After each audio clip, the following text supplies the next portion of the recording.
Manquait pas un truc à l'atelier du calibre? Genre, je sais pas moi, un atelier? Bienvenue dans l'atelier du calibre. J'ai enfin mon atelier!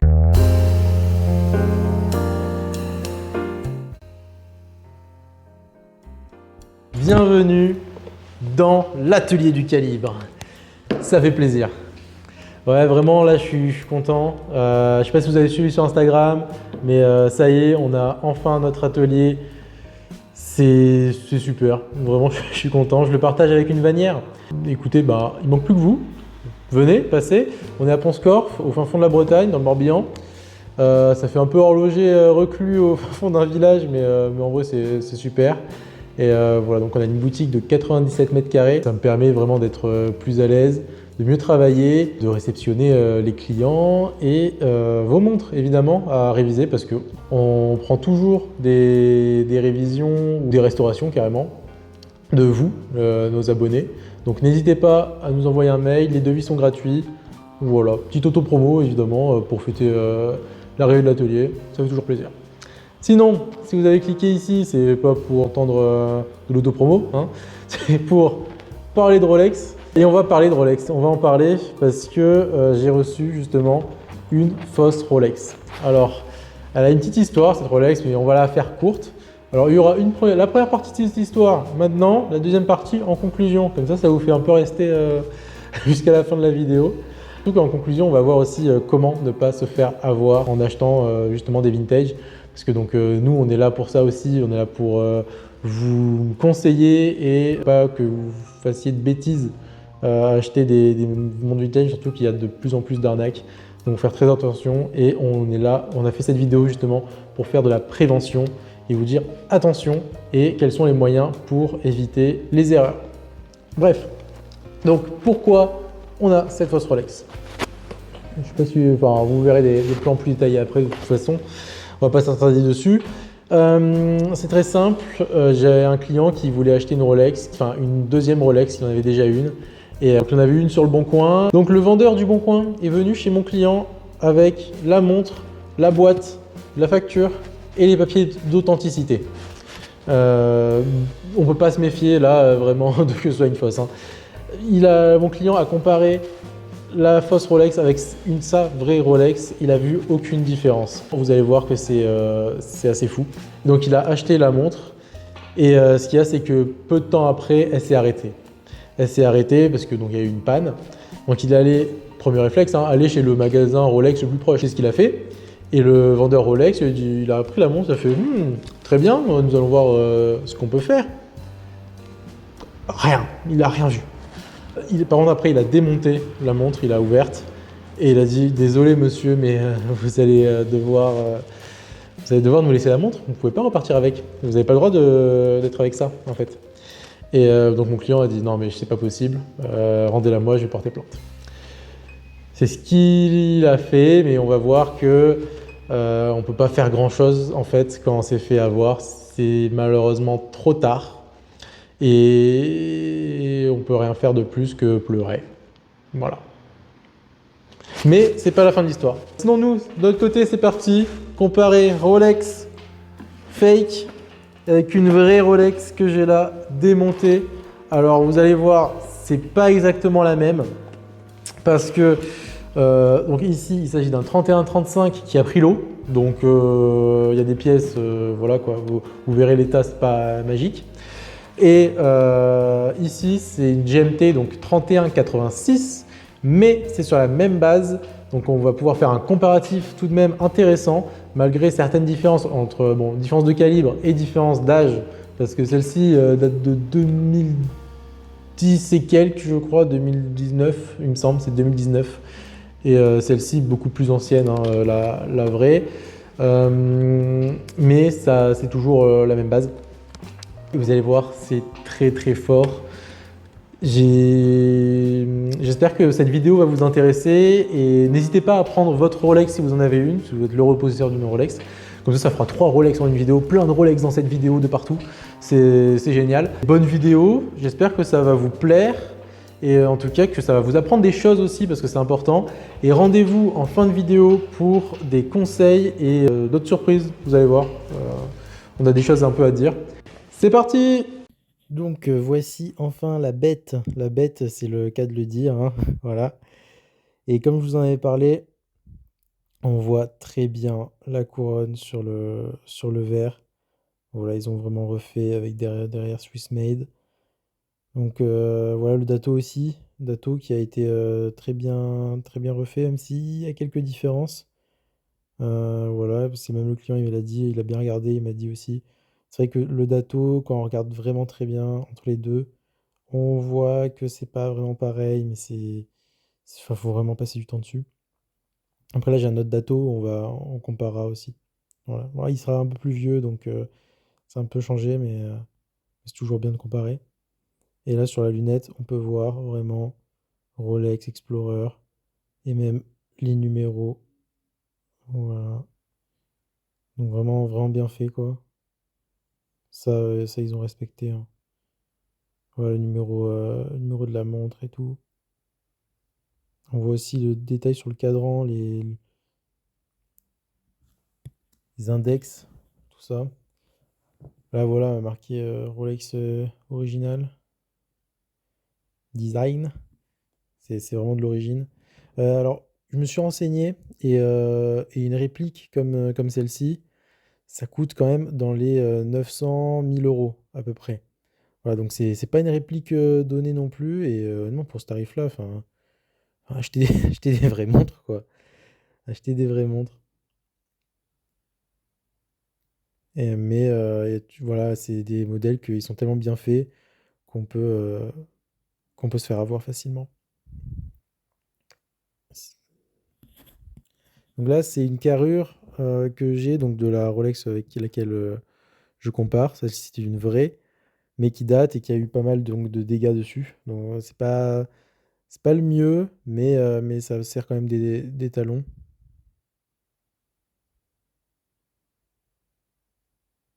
Voilà, donc les techniques ont changé depuis.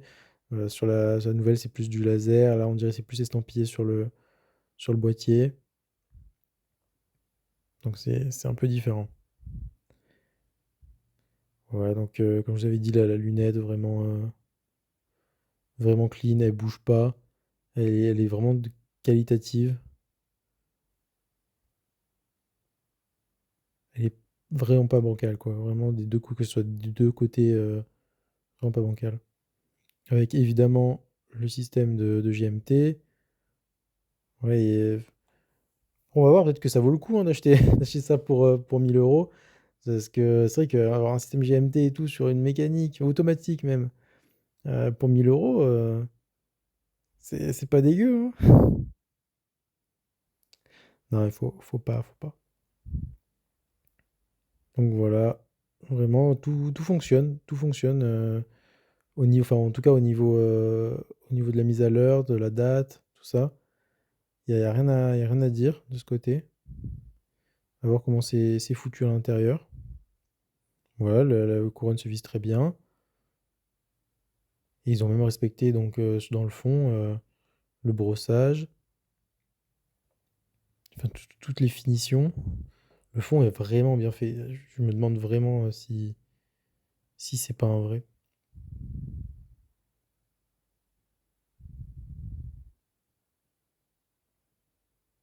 Voilà, vraiment, là je zoome sur le logo, la couronne, rien à dire, hein. Après, si vous avez le même modèle et que vous voyez des différences que moi je ne vois pas, c'est possible parce que je suis pas non plus habitué à avoir des GMT. Dites-le en commentaire, hein, dites-le, ah oui, là ça va pas, la mienne elle est comme ça. Vraiment, ce serait super intéressant parce que là on va vraiment voir la montre en détail, quoi. Donc regardez, hop hop hop. Ah bah en fait non, c'est une vraie, hein. Non, ouais. Là, non, vous avez vu direct pourquoi c'est une fausse. Mais quand même, il faut se l'avouer que le mouvement est quand même très très bien fait. C'est fou, c'est fou. Si quelqu'un ne connaît pas Rolex, il voit ça, il fait ouais, ok, il est beau le mouvement. Et voilà, donc là c'est le petit problème donc, que la montre a, il n'y a pas de remontage automatique. Voilà, dès que on remonte un peu, hop, ça se décharge. Ça, c'est un problème d'inverseur et on va voir pourquoi, justement, il y a un problème d'inverseur. Vous allez voir, ça va être assez drôle. Voilà, donc vraiment, voilà, donc là, on voit très bien la raquette au niveau du balancier. Là, on se dit, petit souci, hein. Ils ont changé les Rolex. Non, non, voilà, puis on voit très bien que c'est pas bien fait à ce niveau-là. Entre le piton, la raquette.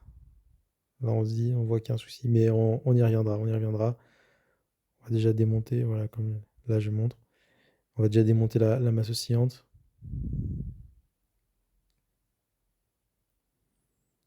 Voilà, donc on va voir, peut-être que ça nous réserve des surprises, hein, cette montre.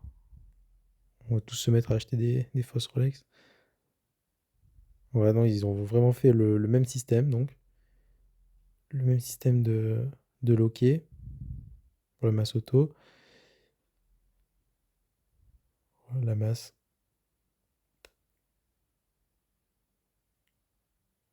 On y reviendra, mais je pense que la masse, c'est la pièce où on voit le moins les différences. Donc là, un petit plan sur le mouvement en général. J'ai voulu comparer les tiges aussi.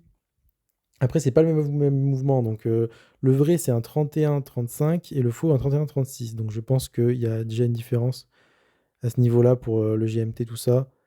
Donc, c'est pas les mêmes, mais j'ai pas la vraie sous la main, malheureusement.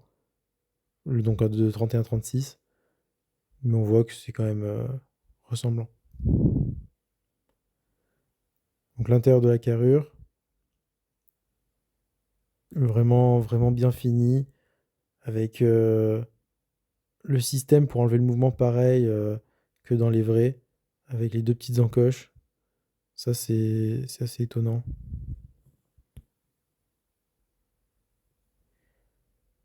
Le cadran. Donc regardez bien les lettres, tout ça. Si vous en avez une vraie à côté, vous pouvez comparer en temps réel.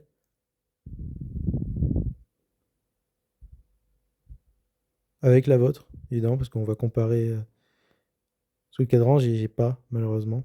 J'ai pas le cadran pour comparer. Mais tout ça, ça a été vu, les différences sur les cadrans. Donc on va moins s'attarder dessus.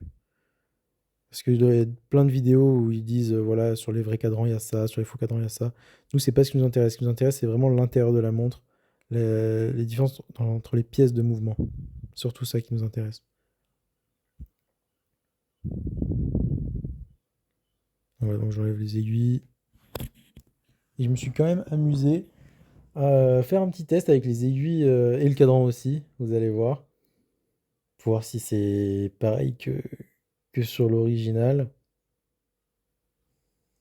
Exposé donc à la lumière UV pour voir si vraiment ça éclaire aussi bien que la vraie. Et le résultat est bien là. Hop. Donc le Luminova est respecté. Elle s'éclaire vraiment bien. Pareil avec les aiguilles. Là, je montre le cadran parce que c'est plus simple. Malheureusement, ouais, sur l'établi, j'avais trop de lumière. Mais donc dans le noir, c'est nickel. Et là, ça y est. Donc on attaque vraiment les différences. Donc je vous mets au défi de trouver la vraie, la fausse. Vous avez déjà vu la fausse tout à l'heure, donc normalement ça va être simple.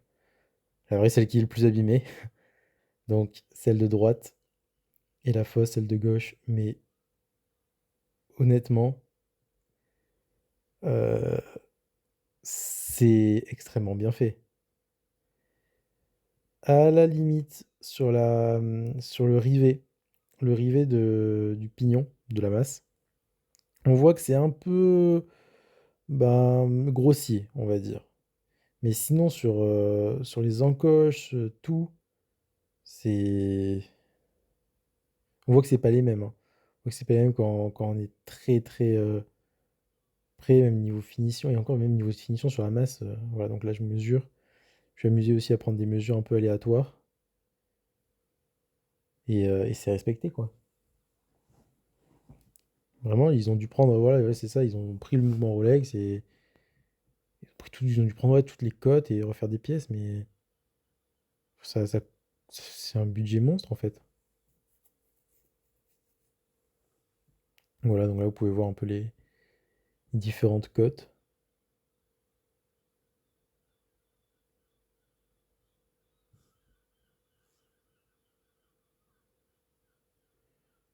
Ouais, je prends un peu à l'arrache juste pour voir un peu ce que ça donne, si c'est pas non plus.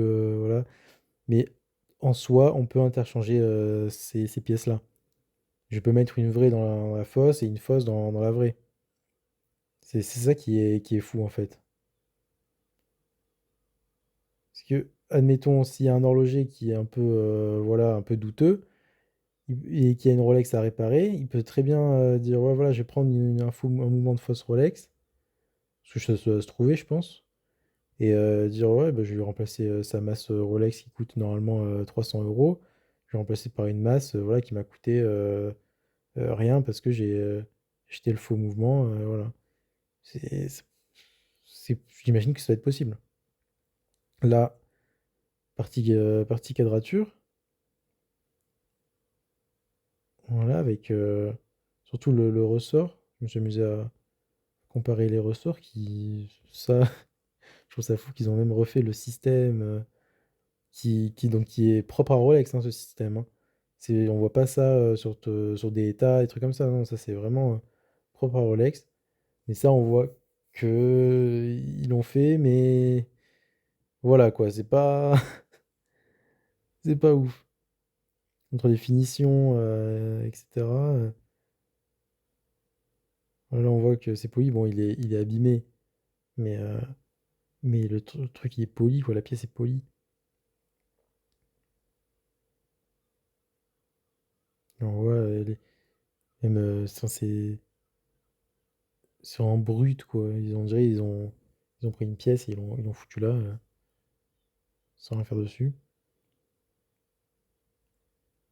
Ce qui est fou, c'est que sur les petites pièces comme ça, ils s'embêtent pas trop avec les finitions, mais sur les platines, tout ça, ils ont refait le perlage.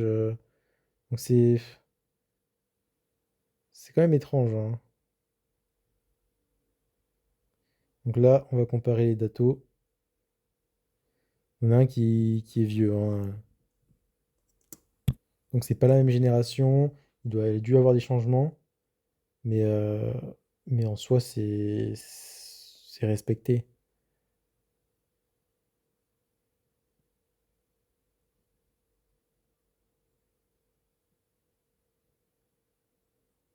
Limite, l'ancien a plus de défauts, j'ai envie de dire, que le faux, en fait, presque.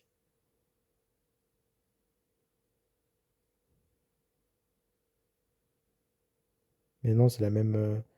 Je regarde, c'est vrai, c'est la même police. C'est la même police.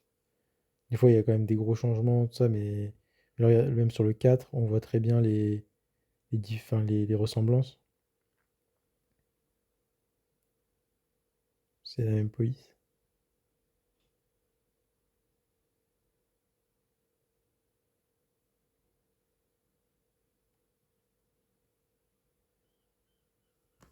C'est vraiment trompeur, et là, je comprends vraiment mon client qui s'est fait avoir, et même en comparant les deux sans ouvrir la montre, a pu se faire avoir, quoi.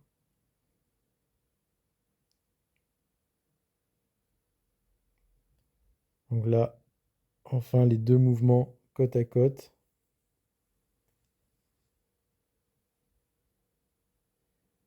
Comme j'avais montré, hein, il y a vraiment le numéro de série sur le mouvement.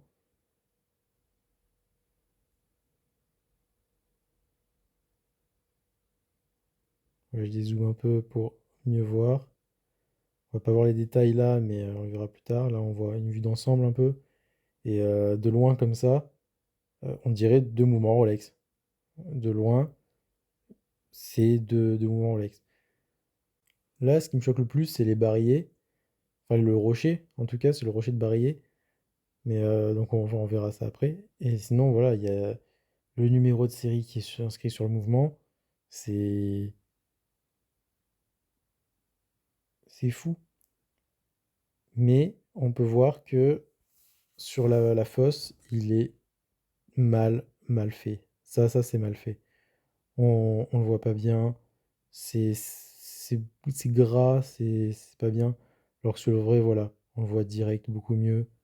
Alors que c'est un ancien qui a bien vécu en plus. Mais on le voit très bien. Voilà, sur le faux, c'est c'est c'est flou, on va dire. C'est mal fait. Mais il est là. Ils sont même allés jusque-là, quoi. Là, on voit, il y a un espèce de soleillage, mais moche. Vraiment, on dirait qu'il a été fait au cabron de je sais pas combien d'épaisseur. Là, on voit la pièce est vraiment abîmée, mais le soleillage, on peut voir que quand le soleillage était bien propre, on voit qu'il est beaucoup plus fin, que la pièce est mieux finie, déjà. Ici, ouais, voilà, donc là, il y a le renvoi, tout ça. Bah, c'est exactement le même, c'est exactement la même pièce sur le faux. Ça c'est un truc qui me sidère, quoi. C'est des pièces qu'on retrouve que sur Rolex. C'est même pas des pièces qu'ils ont dit, ouais, ben, on prend un état et on rajoute 31,86 dessus. Non, c'est vraiment pas ça. On prend un 31,86 et on le mesure, on fait tout et on refait les mêmes pièces. Voilà, sans les finitions. Je pense que c'est à peu près ça ce qu'ils se sont dit. Et encore, on verra après, c'est encore pire que ça. Parce qu'il n'y a pas que les révisions qui fonctionnent pas. Donc voilà, donc, là, je compare un peu les polices. Les polices, c'est les mêmes, quoi. Vraiment, c'est fou. Ah, on attaque la partie du remontage automatique. Donc on va comparer les deux ponts. Et là, on va voir une grosse différence quand même. Donc là, si je vous dis c'est quel le faux, c'est quel le vrai, je pense que vous l'avez tous. Parce il y a un petit truc en plus, hein, ou en moins. Le rubis. Voilà. Il manque un rubis, clairement. Alors là, du coup, je me suis dit, est-ce que les dimensions sont différentes? Mais apparemment non, puisque on a mesuré. Nous allons donc vérifier ça tout de suite en les superposant. Et là, on se rend compte que quoi?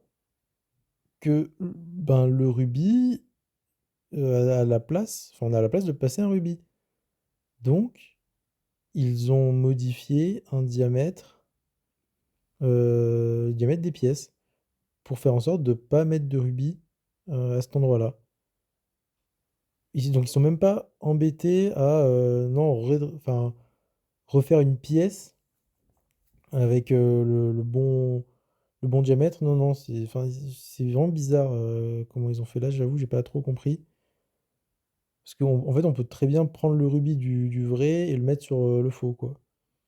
Et ce qu'il y a, c'est que donc ça marcherait plus puisque les pièces ne sont pas apparemment, enfin, ils ont fait un peu un mélange d'adaptation de pièces. C'est vraiment aléatoire leur truc. Donc à ce niveau-là, on ne pourra pas interchanger les pièces entre vraies et fausses parce que la pièce sera trop large du coup. Voilà. Maintenant, qu'en est-il avec la platine du système auto? Donc vous avez vu la platine sur la fosse, mais est-ce que comme ça, vous arrivez à dire, ouais, celle-ci c'est la fausse, celle-ci c'est la vraie? Bon, il y a des détails, mais c'est quand même fort, c'est quand même fort. Déjà, voilà, le soleillage là, il est bien fait sur la vraie, donc il est à droite, hein. Voilà, on voit vraiment que ça tourne. Là, à peine il se voit le soleillage, hein, et encore, c'est pas ouf. Le rubis aussi, il y a une différence avec le rubis central, donc de Masoto. Et aussi les lettres qui sont beaucoup plus dorées sur la vraie.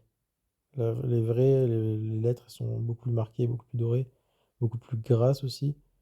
Alors après, est-ce que ça, c'est une différence de calibre et de génération? Je sais pas. Et après, sinon, on peut voir que même les finitions, par contre, sur les réaux sont là, quoi. Là, elles sont beaucoup plus marquées. Ouais, c'est bizarre parce qu'ils se font quand même chier à faire des finitions, mais elles sont pas ouf. Je sais pas comment ils iraient faire ça. Alors là, voilà. Là, c'est le problème le plus important, je pense, de la montre. Clairement, là, il n'y a pas à dire lequel c'est le vrai, lequel c'est le faux, hein. Vous l'avez tous reconnu. À droite, le vrai, à gauche, le faux. Mais, mais là, c'est honteux. Là, par contre, c'est honteux parce que c'est juste, en fait, de l'esthétisme. Euh, voilà, la pièce ne sert strictement à rien. Alors pourquoi? Parce que, regardez, sur la vraie, on voit des petits picots. Les petits picots, ils servent de ressort. Et sans ça, la pièce est inutile. Et regardez, et en fait, c'est pour ça que la montre ne fonctionnait pas, parce que cette partie-là, c'était enlevé de la pièce. C'est juste un genre de couvercle.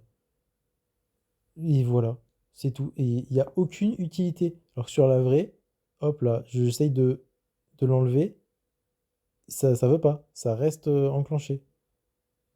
Alors que l'autre, c'est strictement esthétique. Ils ont mis une roue violette parce qu'il fallait mettre une roue violette.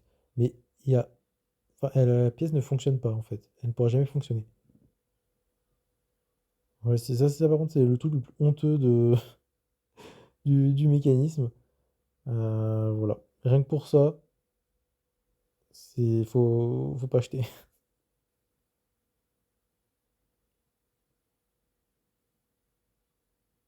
Bah, donc ça se remet vraiment comme un genre de couvercle de barillet, mais encore, couvercle de barillet, ça se met mieux.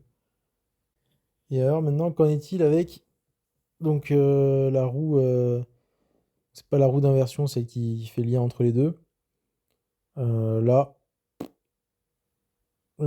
à part la qualité du laiton, je ne vois rien d'autre actuellement à l'image. On va voir qu'il y a des différences quand même. Mais là, donc là, ouais, ce qui est le plus frappant, c'est la qualité du laiton. Il y en a une, donc vraiment, c'est du laiton basse qualité, ça se voit. Il est tout brillant, pas beau, et l'autre est plus sablé, plus travaillé. Voilà. Après, j'ai comparé des vis aussi. Après, les vis Rolex, je suis pas fan non plus parce qu'elles pètent facilement, donc. Mais on peut voir qu'il y a même des différences sur les vis. Ouais, notamment au niveau, donc après, juste après la tête de vis, on peut voir qu'il y a une espèce de réo sur l'original et qu'il n'y a pas sur la réplique. C'est juste une vis basique sans grand intérêt. Mais c'est toujours sympa de comparer. Ensuite, le pont de rouage. Donc là, le plus frappant, c'est qu'il n'y a pas donc de contre-pivot sur la roue d'échappement. Voilà, et avec de la lyre. Ça, c'est vraiment le point. Voilà, enfin, ils vont pas s'embêter non plus à faire un truc trop qualitatif, hein, faut pas déconner. Ouais, mais les pièces s'emboîtent vraiment parfaitement. C'est la même pièce. Donc là, je suppose qu'ils ont dû refaire des calculs pour repercer, en fait, tout juste, c'est tout con, hein, et pour repercer, pour juste mettre un rubis et pas un contre-pivot total. Ouais, sinon, là, le perlage est quand même bien fait sur la fosse. Faut se l'avouer, le perlage, c'est c'est pareil, hein. Par contre, le soleillage pourri. Voilà, donc sur la vraie, il est nickel. Sur la fosse, c'est à peine si c'est des traits longs, quoi. Et c'est pour ça, il y a une telle différence entre les finitions, c'est fou en fait. On se demande des fois si c'est la même. Enfin, je sais pas. C'est bizarre. Et là, Donc, roue de moyenne.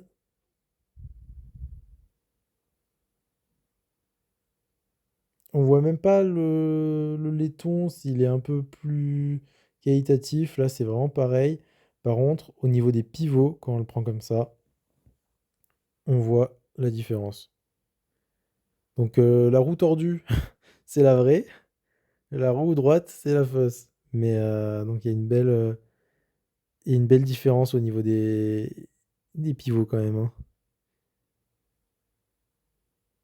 Voilà, même la fausse, on dirait, les pivots sont déjà rongés, quoi.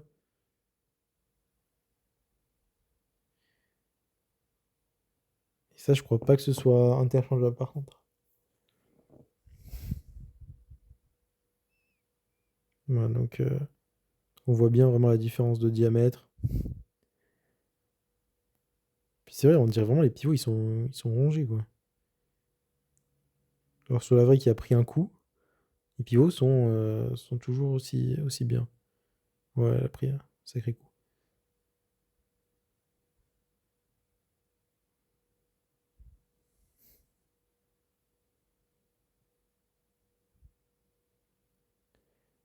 Donc ça, roue de seconde. Donc là, on voit la fosse qui brille. Et là, par contre, grosse différence quand on les met de travers. Bah, comment dire? Voilà quoi, vous l'aurez compris.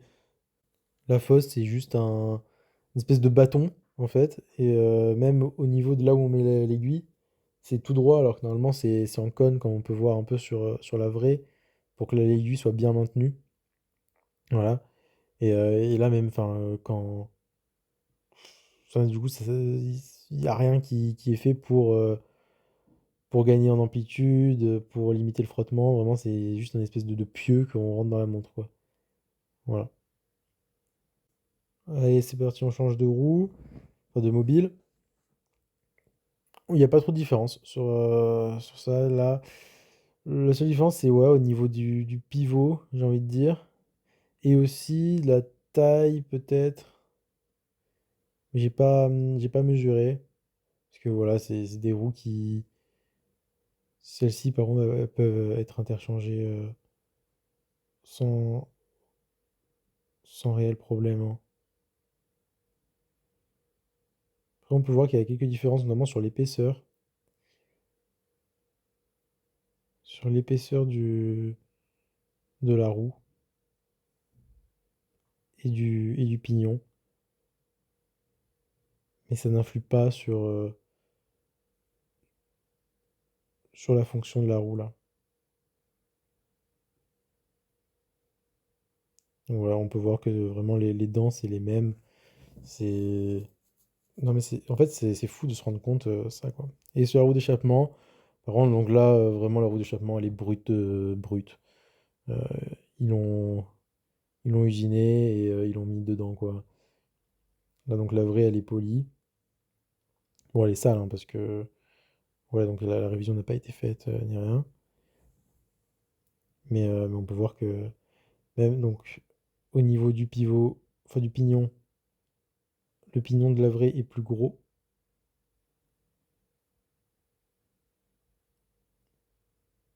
Mais sinon, à part ça, en soi, c'est la même roue, mais juste brute. Donc là, sur les parties barillet, on voit très bien les différences également. À gauche le vrai, à droite le faux.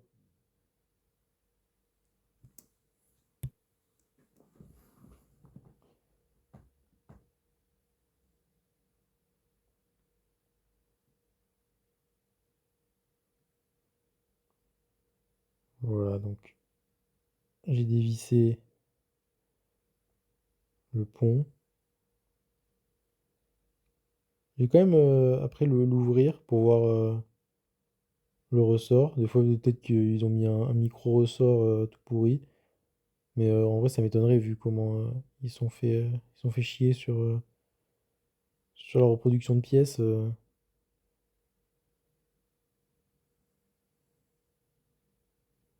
Donc là, on peut voir donc, le soleillage sur le barillet. chose qu'il n'y a pas sur le faux.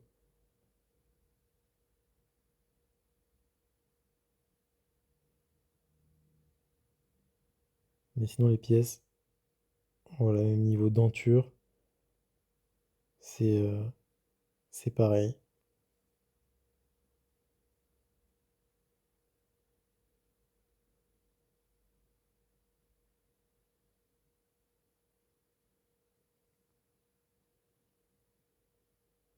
Voici le faux et on va ouvrir le vrai qui est là.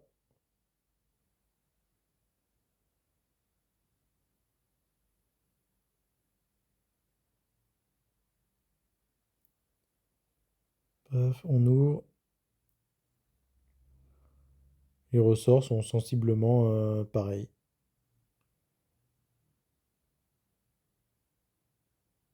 C'est... On voit une différence sur le l'arbre aussi, mais sans plus, hein. Vraiment, moi, ça me trouble depuis tout à l'heure, là, je regarde les pièces et... Du coup, donc là, je regarde si le vrai couvercle va sur le faux barillet. Et oui, oui, oui, le vrai couvercle va sur le faux barillet. Donc, on peut tout à fait interchanger, interchanger les pièces. C'est fou. C'est fou. Mais vraiment nickel, hein, y a pas, c'est pas oui, il y va, mais il est trop, il est trop ou quoi. Non, non, vraiment, il y va bien, quoi.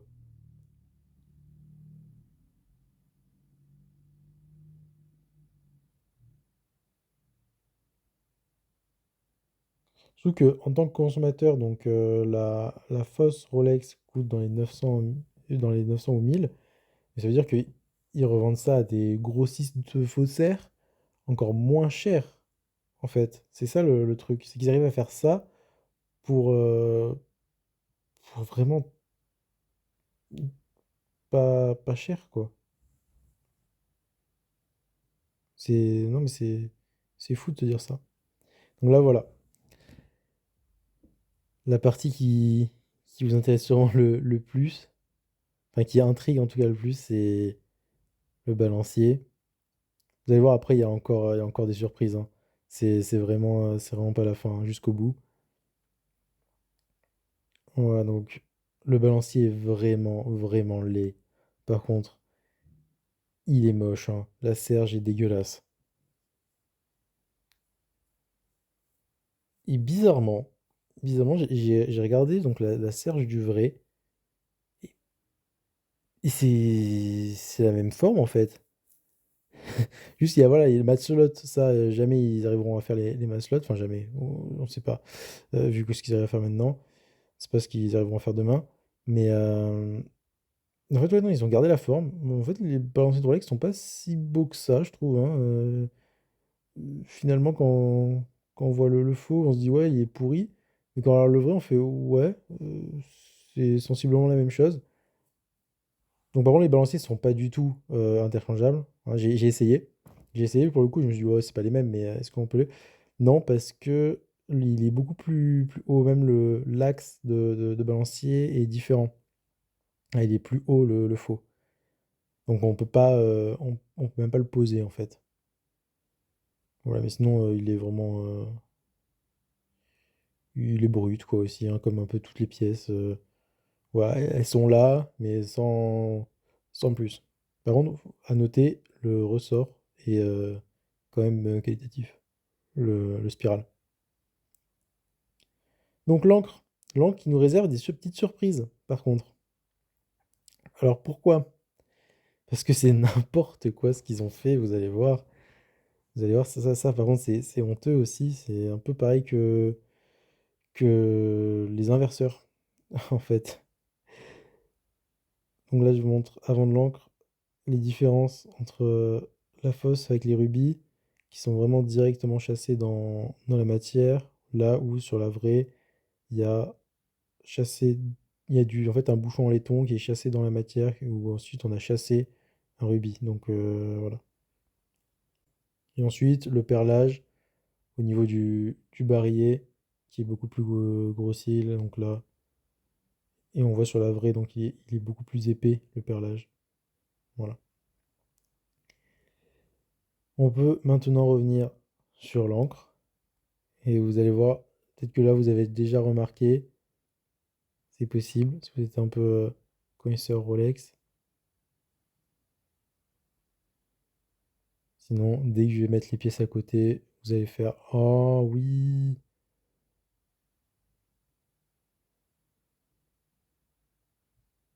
Voilà. Et là, non, vous dites «Bah, il manque un truc!» Donc la vraie est bien à gauche, la fausse à droite. Donc même s'ils ont refait un petit peu un soleillage et tout, voilà. Donc il est là, il a le mérite d'être là quand même, le soleillage. Mais il manque un petit truc là. Il manque des goupilles de limitation sur le pont. Donc ça vraiment, les goupilles de limitation sur le pont, c'est signe de qualité. Parce que donc ça ne varie pas. Et les montres qui sont plus qualitatives ont directement des goupilles sur le pont d'encre. Ou alors, enfin, elles sont fixes en fait. C'est vraiment les anciennes montres qui ont des goupilles d'imitation qui sont amovibles. Voilà, donc là en fait, on voit qu'ils ont coupé ça. Peut-être parce que justement, ils n'ont pas les outils assez précis pour ça. Et voilà, ils ont remplacé par des espèces de soudures bizarres. Vraiment. C'est c'est deux soudures. C'est même pas des goupilles, on dirait. C'est bizarre. Et je pense que c'est parce qu'ils n'arrivent pas à. Ils n'ont pas les machines assez précises pour ça. Parce que ça, c'est vraiment très précis, hein, les goupilles d'imitation. Donc là, on voit l'encre. Voilà, donc là, y a pas photo, hein. Il y en a une, elle est toute polie, l'autre, elle est toute dégueulasse. Mais l'encre, on peut pas l'interchanger parce que c'est un kit entre le lax de balancier et l'encre. Ça va de pair. Quoi qu'il en soit, je pense qu'on a fait le tour des grosses pièces un peu intéressantes. Donc il est temps de faire une conclusion.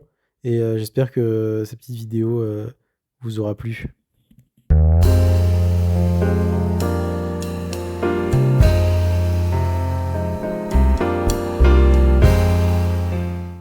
Hey, maintenant je vous explique comment ne pas vous faire avoir en achetant des montres vintage, que ce soit sur internet, le bon coin, tout ça.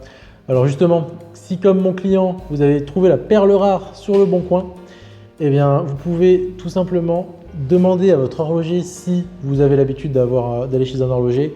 Vous lui dites voilà, je dois faire une grosse transaction là, j'ai une belle montre à acheter. Est-ce que je peux faire venir la personne ici pour que tu puisses me confirmer l'authenticité de la montre et ensuite faire un peu le médiateur en quelque sorte entre les deux parties. Normalement, ça ne va pas le déranger, surtout si vous avez l'habitude de lui filer un billet pour des révisions. Il sait que par derrière, bah, la montre, vous la porterez chez lui, donc normalement, ça va. Après, si vous allez voir un horloger random, voilà, ça risque de peut-être bloquer, à part s'il est très gentil. Mais bon. Deuxième solution, c'est passer par des professionnels directement. Alors, je sais pas, moi, je sais pas si vous connaissez un atelier qui est vers Pont-Scorff. Je crois qu'il y a Calibre dedans. Oui, l'atelier du Calibre. Ça vous parle? Non, je sais pas. Apparemment, ils vendent des super montres, hein. Allez faire un tour dans leur boutique. Ils en ont même une boutique en ligne et tout. Oui, bon, ça va, j'arrête avec l'autopromo, ça va. Sinon, non, plus sérieusement, acheter chez des professionnels, ça permet vraiment déjà d'avoir souvent une garantie en plus et la pièce est certifiée. En parlant de l'atelier Calibre, nous, on a voulu aller encore plus loin pour vous proposer un service de meilleure qualité. Donc, on s'est associé avec l'entreprise qui s'appelle Watch Certificate, que vous pouvez voir ici. Voilà. Et Watch Certificate, ils mettent des experts à disposition pour justement certifier les montres. Alors, je n'ai pas reçu la formation complète parce que c'est tout nouveau, voilà comme l'atelier, pareil. Donc, on a voulu ouvrir ça en même temps. Mais ils permettent un large choix de sécurité, que ce soit une assurance, que ce soit un passeport horloger. La montre est traçable ultra facilement avec une application, tout ça. Donc, il y a différents services. Il y a donc, le simple certificat d'authenticité. Et ça va jusqu'à des passeports de montres.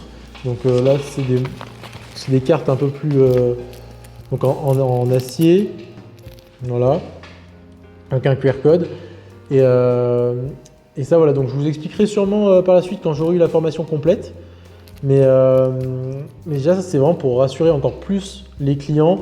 Et même vous, si vous avez un doute sur une montre ou que vous aimeriez bien avoir une certification complémentaire, que ce soit juste pour vous en vue de vendre votre montre, eh bien vous pouvez nous contacter et nous serons ravis de vous aider à avoir ce certificat.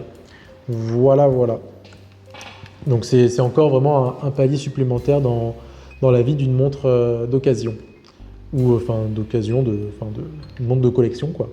Dans tous les cas, j'espère que vous aurez appris beaucoup de choses dans cette vidéo, donc de comparatif Rolex fausse vrai.